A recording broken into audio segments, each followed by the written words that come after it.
नमस्कार साथियों, चलते हैं दोस्तों। देखिए आज जैसा कि आपको विदित है कि हमारी नई शिक्षा नीति जो है मतलब उसे घोषित किया गया है कि उसमें क्या क्या बदलाव होंगे, क्या क्या परिवर्तन उसमें किए गए हैं। तो उससे संबंधित दोस्तों वीडियो आपके लिए लेकर आया हूं। दोस्तों वीडियो पसंद आए तो लाइक करें, शेयर करें।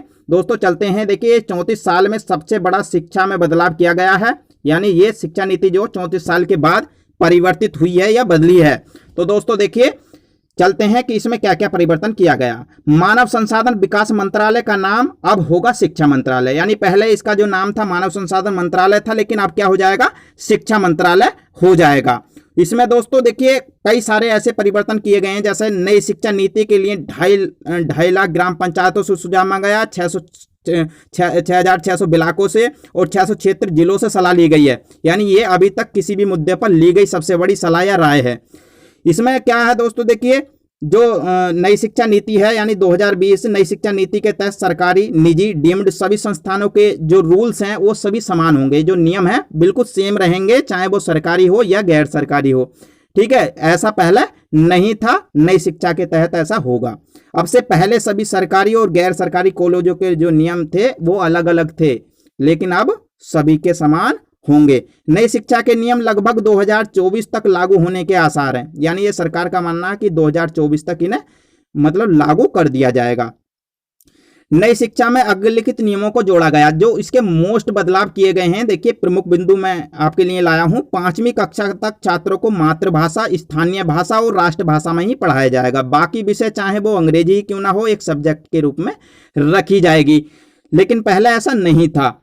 अब देखिए अब केवल 12वीं में भी बोर्ड परीक्षा होगी। इससे पहले 10वीं में भी होती थी, लेकिन अब 10वीं में बोर्ड परीक्षा नहीं होगी, अब केवल 12वीं में ही बोर्ड परीक्षा होगी। कक्षा 9 से कक्षा 12वीं क्लास तक सेमेस्टर में परीक्षाएं होंगी, अर्थात साल में 2 बार परीक्षाएं हुआ करेंगी, क्योंकि इससे पहले जो साल में 1 बार परीक्षा होती थी, लेकिन इस बार जो साल में 2 बार परीक्षा होंगी। स्कूली शिक्षा को 5+3+3+4 फार्मूले के तहत पढ़ाया जाएगा। पहले क्या था, पहले था दोस्तों 10+2+3, लेकिन अब क्या हो गया, इसकी जगह ये हो गया। नई शिक्षा के तहत कॉलेज की डिग्री 3 व 4 साल की होगी, यानी कि ग्रेजुएशन फर्स्ट ईयर में सर्टिफिकेट मिलेगा, सेकंड ईयर में डिप्लोमा और तीसरे साल जो है डिग्री प्राप्त कर सकेंगे।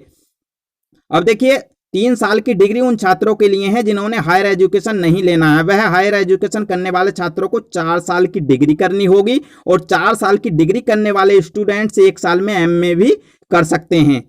अब स्टूडेंट्सों को एमफिल नहीं करना होगा, बल्कि एमए के साथ ही सीधे पीएचडी कर सकेंगे, लेकिन पहले ऐसा नहीं था, पहले एमफिल करना होता था। अब देखिए अब स्टूडेंट्स बीच में ही कर सकेंगे, दूसरे कोर्स कर सकेंगे और पहले को सीमित समय अवधि के लिए छोड़ सकते हैं। अब शिक्षा को शुरू से ही व्यावसायिक बनाया जाएगा, जिससे कि बेरोजगारी की समस्या उत्पन्न ना हो सके।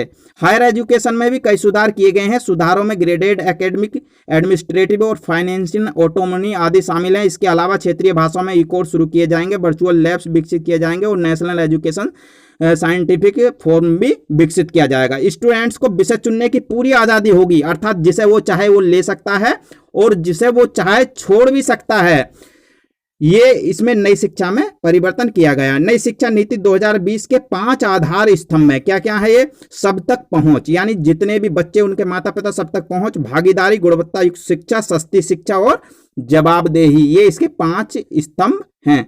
नई शिक्षा नीति के तहत कंप्यूटरीकृत शिक्षा पर विशेष जोर दिया जाएगा, यानी जो टेक्निकली कह सकते हैं, जो टेक्निकली हमारी शिक्षा है, तकनीकी युक्त शिक्षा, उस पर विशेष ध्यान दिया जाएगा। नई शिक्षा नीति पर सरकार ने कहा कि अब बच्चों को रिपोर्ट कार्ड नहीं, प्रोसेसिंग कार्ड मिलेंगे। जैसे पहले रिपोर्ट कार्ड दिए जाते थे, तो अब रिपोर्ट कार्ड नहीं, उसके स्थान पर क्या मिलेंगे, प्रोसेसिंग कार्ड दिए जाएंगे। नई शिक्षा नीति के तहत सरकार ने कहा है कि सभी राज्यों के साथ नई शिक्षा नीति पर और चर्चा होगी, यानी अगर मान लो कोई परिवर्तन लगता है कि परिवर्तन किया जा सकता है या कुछ बदलाव किया जा सकता है, तो सभी राज्यों की सरकारों से ब्यौरा या सलाह ली जाएगी। दोस्तों आपका बहुत बहुत आभार कि आपने अपना कीमती समय मुझे दिया। प्लीज दोस्तों अगर मेरी वीडियो आपको पसंद आई तो इसे लाइक करें, शेयर करें, और मेरे चैनल पर अगर आप पहली बार हैं तो प्लीज सब्सक्राइब भी कर लें और साथ में बेल आइकन भी दबा लें। दोस्तों आपने बहुत कीमती टाइम दिया, इसके लिए थैंक्स वेरी मच, धन्यवाद।